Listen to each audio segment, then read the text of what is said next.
Welcome to the Deep Dive. We unearth fascinating insights from the books you love. Today, we're diving deep into Adam Grant's Originals, How Nonconformists Move the World. Okay. You shared some pretty intriguing excerpts. Yeah. Let's see what we can uncover. It seems like you're really interested in how groundbreaking ideas come about and then the unexpected benefits of procrastination Yeah. and how parenting shapes originality. Right. The book digs into all those things and a lot more. Yeah, it looks really good. Yeah. The book starts with a captivating story Okay. about Warby Parker, the eyeglass company. Oh, yeah. They started with this concept called boujade, and Grant describes that as the feeling of seeing something familiar, but with fresh eyes. Right. It's like experiencing something ordinary for the first time. Right. Almost like you're seeing it again for the first time. Exactly. Yeah. And this sense of boujade can be a powerful catalyst Absolutely. for originality. The Warby Parker founders were so used to the high cost of glasses, but they suddenly saw this opportunity to change things up. Yeah. A total disruption. Yeah. They saw this flaw in the existing system and thought, there has to be a better way. Yeah. There's got to be a better way. It's like when you suddenly realize how inefficient a meeting at work is. Oh, yeah. Totally. Or you figure out there's a better way to do some routine task. Totally. It's about challenging all those assumptions Right. that we just take for granted. Those ingrained assumptions. Yeah. Yes. Absolutely. Grant says questioning defaults can be a sign of independent thinking, which is a key characteristic of originals. Yeah. He cites a study Okay. that showed Firefox and Chrome users were more likely to stay in their jobs longer Oh, wow. and perform better Hmm. compared to people who use Internet Explorer or Safari. That's really interesting. I know, right? Yeah. So it suggests that even small choices Okay. Like which web browser you use can reveal if you're predisposed to originality. Yeah, fascinating. But, okay, what about risk? Yeah. Aren't people who challenge conventions inherently big risk takers? That's a good question. But Grant actually dismantles that misconception. Okay. He says originals are more like calculated risk takers. Okay. They really assess those potential downsides and they put safety nets in place. They're very meticulous. Exactly. And the Warby Parker founders are a great example. Okay. They refined their business model. They had backup plans. Okay. And they even offered free returns Oh, smart. to ease any customer concerns about buying glasses online. Yeah, that makes sense. So they weren't reckless. Right. They were strategic. Yeah. They understood minimizing potential downsides Right. while still pursuing their vision. It's like calculated risk, right? Exactly. Yeah. So let's say you have this groundbreaking idea. How do you even know if it's any good? Yeah. How do you know? It's tough. Grant challenges the reliability of traditional test audiences. Really? He says managers and test audiences are often stuck in conventional thinking. They might not get it. Right. He thinks you should seek feedback from fellow creators Oh, okay. Interesting. who are more receptive to novelty Yeah. and understand what makes a good idea. Right. He uses the example of Seinfeld, Oh, okay. the show. Yeah. Initially, test audiences didn't like it, Really? but this comedy executive with a lot of experience outside sitcoms championed it. Oh, wow. Interesting. He had this diverse background. Yeah. So he saw the potential that others missed. That's really cool. It's important to find those people Yeah. who can appreciate those unconventional concepts. Right. People who can see beyond the norms. Exactly. Now, Grant also talks about the challenges of voicing original ideas, Okay. especially for people in middle management. Uh, He calls it middle status conformity. Those in the middle of hierarchies feel like they have to conform. it's a... There's a greater risk for them if they challenge things Right? than those at the top or the bottom. Yeah, that makes sense. And he uses the story of Carmen Medina, Okay. the CIA analyst. She pushed for greater transparency in the intelligence community. Her journey shows just how hard it is to advocate for change. Right. Especially in a rigid system. Yes, but she also showed that speaking up can lead to meaningful transformation, Yeah, that's a good point. even when you're met with resistance. Yeah. Persistence pays off. Absolutely. Yeah. Now let's move on to something a little more relatable. Okay. Procrastination. Oh, interesting. Grant makes a bold statement. Okay. Procrastination can actually enhance creativity. He brings up examples like Leonardo da Vinci. Uh-huh. He's a notorious procrastinator, Oh, yeah. especially with the Mona Lisa, Yeah. and Martin Luther King Jr. He improvised a lot of his I have a dream speech. Wow. It's not about being lazy. Okay. It's about giving those ideas time to develop. Right. Incubate. Exactly. Sometimes those unexpected breakthroughs happen when you step away. Yeah. He challenges this whole idea that procrastination is just a bad thing. I like that. I'm a big procrastinator. Me too. So that's good news. It is. Okay, good thing. He makes you think differently about it. Definitely. Another element Grant examines is timing. Okay. He compares first mover advantage to being a fast settler. Interesting. And he says pioneers, those first movers, Uh-huh. they often fail more than those who enter a market later. That's surprising. It is, right? Yeah.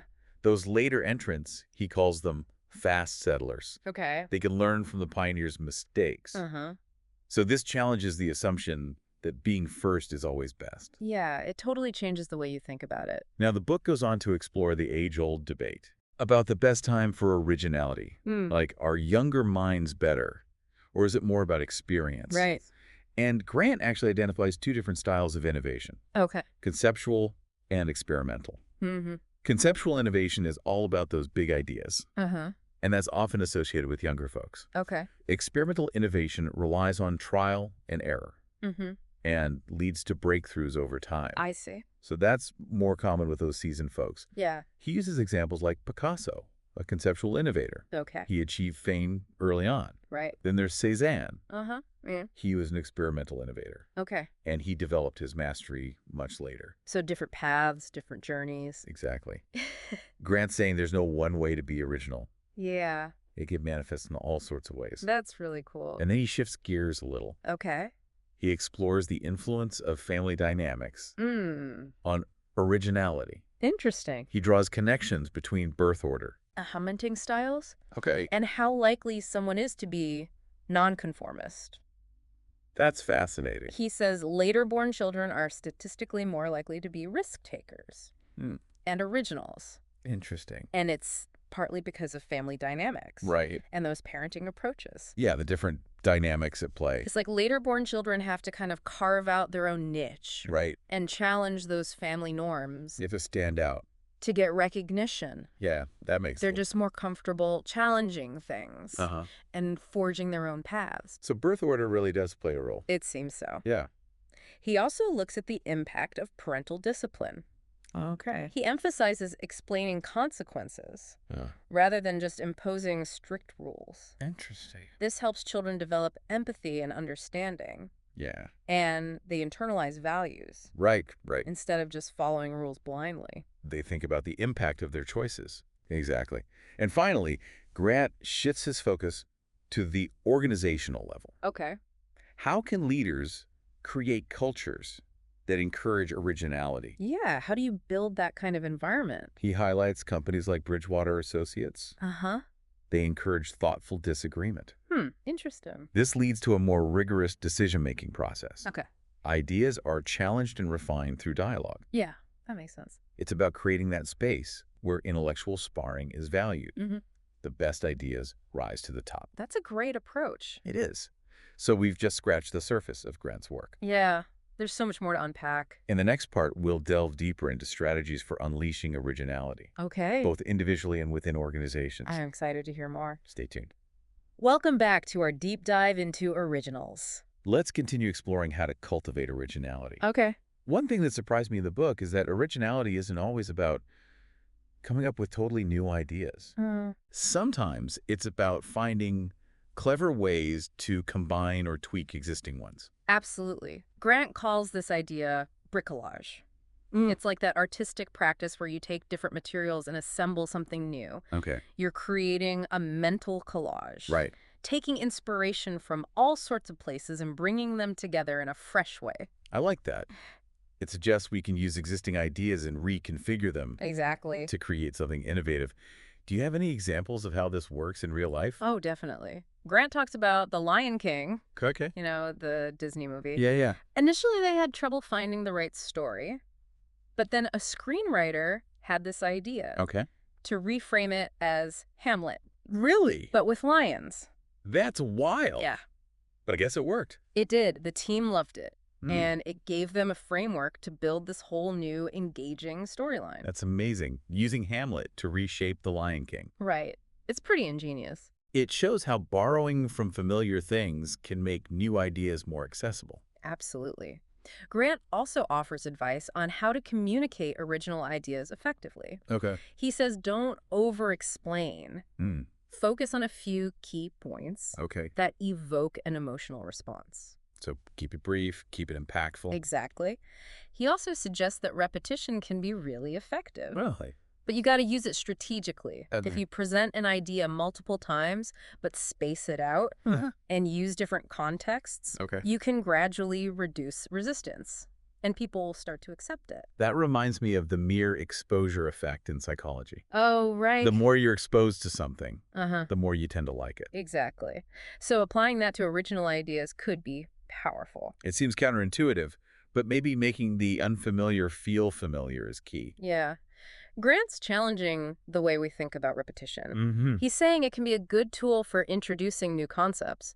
Another interesting point he makes is about finding allies. Okay. We often look for people who share our values, Right. but he says the best allies can be those who share our methods, Interesting. even if their values are different. So it's more about how you approach things. Yeah.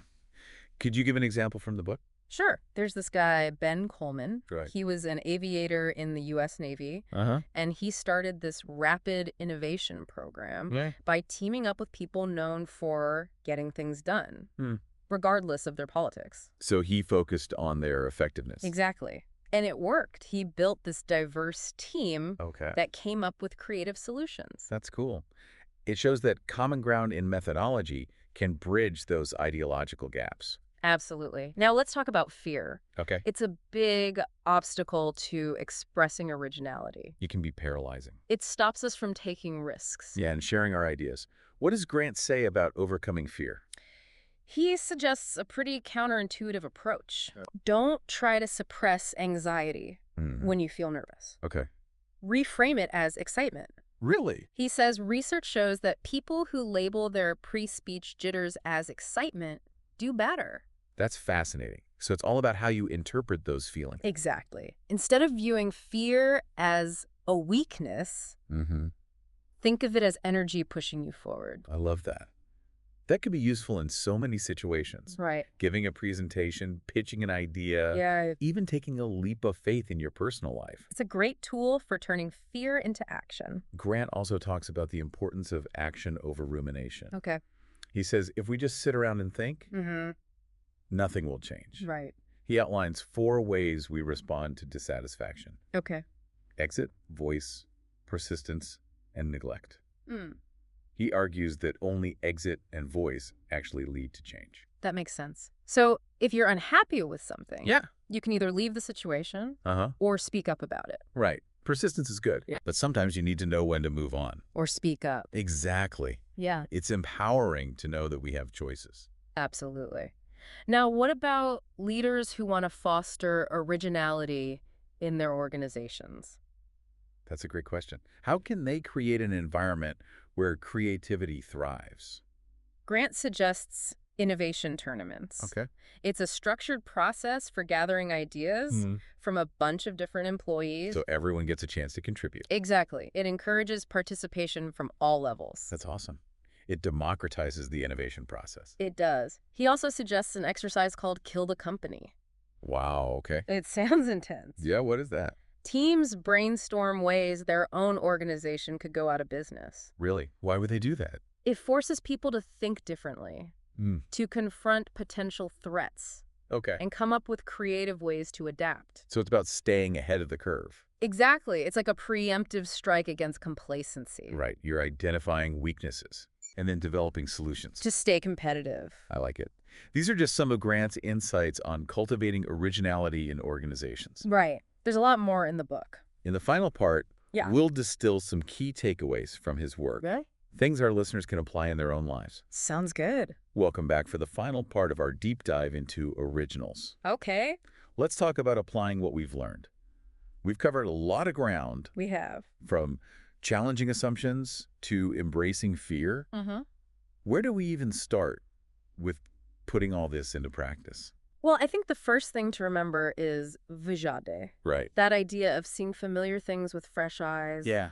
questioning those defaults we just accept without thinking, Yeah. like whether it's a process at work or a belief we've held onto for years. Exactly, like those overpriced eyeglasses that led to Warby Parker. Right. And we have to remember to approach risks strategically. Mm-hmm. True originals aren't reckless No, they or assess right. the downsides. Active. Put safety nets in place. Yeah. Diversify their It's risks. about being smart about it. Exactly. Yeah. And don't forget about procrastination. Oh, yeah. That time you spend putting things off can actually be good for creativity. It can. Sometimes ideas need time to develop. It's like giving your subconscious a chance to work on it. Exactly. I'm definitely changing my view of procrastination after this. Me too. And speaking of changing our views, let's talk about fear. Okay. Don't see it as an enemy. See it as fuel. I like that. Instead of trying to get rid of those anxious feelings, Yeah. reframe them as excitement. Turn that nervous energy into something positive. Exactly. Grant's research showed that it can actually help you perform better. That's incredible. It is, and let's not forget about timing. Right. Sometimes being a fast settler is better than being a pioneer. It's like learning from the mistakes of those who came before you. Exactly. Grant's analysis showed that those who enter a market later often have more success. It's counterintuitive, but it makes sense. It does. We also talked about cultivating a culture of dissent, Yeah. both in our personal lives and at work. Encouraging thoughtful disagreement can lead to breakthroughs. It can. Those aha moments often come from challenging each other's ideas. And don't be afraid to express your own dissenting views, Right. especially when it's something you really believe in. Like Carmen Medina. Exactly. Her persistence in pushing for transparency at the CIA ultimately led to change, It shows that speaking up can make a difference. even when it's hard. So, as we wrap up our deep dive into originals, let's summarize those key takeaways. Okay. 10 actionable points for our listeners. I'm ready. First, embrace vujade. Challenge those defaults. Second, be a calculated risk taker. Manage your risks. Third, allow time for incubation. Don't be afraid to procrastinate a little. Fourth, reframe fear as excitement. Use that energy to your advantage. Fifth, consider being a fast settler. Learn from others' experiences. Sixth, cultivate a culture of dissent. Encourage different perspectives. Seventh, don't be afraid to speak up. Your voice matters. Eighth, nurture originality in children by explaining consequences, not just imposing rules. Ninth, create opportunities for innovation in your organization. Try things like innovation tournaments. And 10th, remember that originality is about more than just ideas. It's about action, courage, and resilience. Exactly. It's about bringing those ideas to life. This has been an amazing journey. I've learned so much about the power of originality. Me too. And I hope our listeners have too. It's inspiring to think that we all have the potential to be originals. We do. It's not about being a genius. It's about having the courage to challenge the status quo. And to embrace new ideas. Thank you for joining us on this deep dive into originals. It's been a pleasure. We hope you've been inspired to unleash your own originality. Keep exploring, keep questioning, and keep creating.